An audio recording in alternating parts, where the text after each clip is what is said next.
Hello, I am back by popular demand. The Periodical sent me an email yesterday and just thanked me for the recent video I uploaded to YouTube about their article, Another Dose of Brown Noise. Apparently their page viewings went through the roof. So they've asked me to do another video, and apparently there's some sort of commission available for me if I continue doing these videos, and there may be a job opportunity for me at the Periodical, which I'm very excited about. I've always wanted to be a journalist or something like that, work with a paper, so this could be my breakthrough. So Jack Bollinger, who's the journalist over paranormal activities, he called me this morning very excited, but also with a bit of terror in his voice. He didn't sound too comfortable talking to me over the phone. I think he's been a bit spooked out about the recent alien abductions in Brighton. That's Brighton and Hove, it's a city here in the United Kingdom. But anyway, I said to Jack, it's okay, don't worry about it. You're not in Brighton anymore, you're in the office in London, you'll be fine. Let me do a video for you, and perhaps some people can look out for you, perhaps pray for you, and you'll be okay. So this is alien abductions in Brighton. I'll read the article for you, and then I'll go through it. Or I'll give some personal insight into alien abductions, as I've actually had one myself. So residents of Brighton and Hove are becoming increasingly worried about the safety of living in the city due to the amount of alien abductions. Now this stuff is true, stuff isn't made up. Jack Bollinger actually interviewed people, witnesses who have been abducted by aliens, and their accounts are in this article. These people aren't lying, this is real stuff.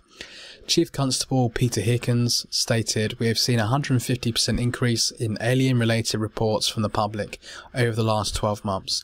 Some of our own police officers also claim to have witnessed supernatural sightings while on night shifts. One officer claiming he was handcuffed by a group of female extraterrestrials."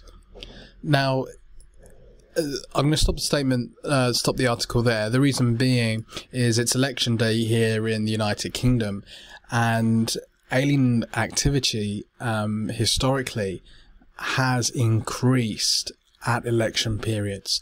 There have been more abductions. There have even been some MPs that have turned around and said, on election day, I was abducted by aliens. But let's carry on. Spending the day in Brighton is a popular pastime for many, but new reports show that nightlife in Brighton is becoming less desirable, not due to an increase in crime, but a hike in paranormal activity. 12 months ago, Lisa, a student of history at the University of Brighton, claimed that an alien named Joseph visited her at her home late one night. Apparently Joseph enjoyed going through Lisa's DVD collection and helped himself to Lisa's leftover Chinese takeaway. Lisa said, "Joseph and I had a great night.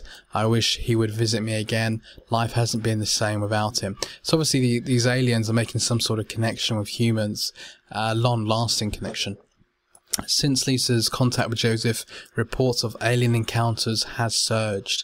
Simon, visiting Brighton from Northampton, said, "I was walking back to the hotel one night when suddenly a group of extraterrestrials held hands around me, forming a circle. I thought they were going to do Ring a Ring of Roses.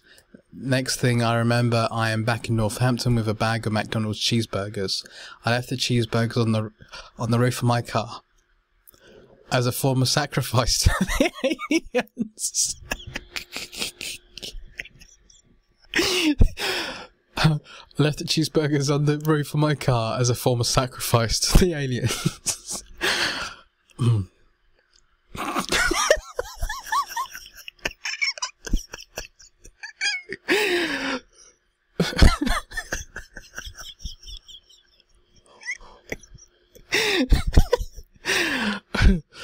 A similar report came from Daniel, a resident of Brighton for 25 years. I was walking home after a night out with the boys. I thought I would take a shortcut through the local park. Suddenly there was a group of beings holding hands around me. So similar to the first account. At first I thought these kids are out a bit late. I then realised the beings were not human beings. I knew they were alien because they had big heads. The next thing I knew, 3 hours had passed and I was covered in hot chili sauce and doner meat. I was not bothered about being teleported or covered by food stuff. I just thought that my wife was going to be worried sick. Daniel's wife Sheila would not comment. Chris Fagg, the president of Alien Sightings and resident of Brighton and Hove, recently posted on Facebook, "Weird happenings in Brighton this week. My wife has been taken by aliens 7 times in the last month, some abductions lasting for several hours at a time." His post received 53 likes and 3 comments. Chris's wife has said that her husband can jump to conclusions quickly. "One time I was stuck in traffic on the way back from Sainsbury's. Upon returning home, Chris had tried to contact the FBI and other authorities about my apparent abduction. Chris believes the aliens warped my mind to think that I was stuck in traffic, but was actually being human trafficked by alien warlords." I don't know what to believe. If you have witnessed any form of alien activity in Brighton or other areas, we would love to hear from you. So that's the article by Jack Bollinger, who's over paranormal activities at the Periodical. I totally believe this article. I've been quite skeptical about alien abductions and UFOs and that sort of thing in the past, but getting to know Jack over the last 36 hours has really convinced me that these things are true. And I've actually had an alien abduction happen to me in the past, and what's so freaky about my abduction was I wasn't in Brighton, but I was thinking about Brighton when I was abducted by aliens. I was actually in France on holiday by myself. I was staying in a caravan, and I was laying in my bed one night and I started thinking about Brighton. The next thing I knew, I was not in the caravan. I was in this big room, and there were all these aliens around me prodding me with all sorts of things. I don't want to go into detail into what they were prodding me with, but I was being prodded a lot. And when I tried to get up and shake these aliens away from me, they just kept saying bonjour, bonjour, bonjour. Now, my French is really bad, and you have to excuse my French. I couldn't remember at the time if bonjour was French or Italian. But when I looked more closely at the aliens, I realized they must have been French aliens. They all had moustaches. At the back of the room, there was a counter with some baguettes and other things on. So there must have been some sort of French aliens. The next thing I knew after that, after seeing the baguettes, I was on the beach about a mile away from my caravan.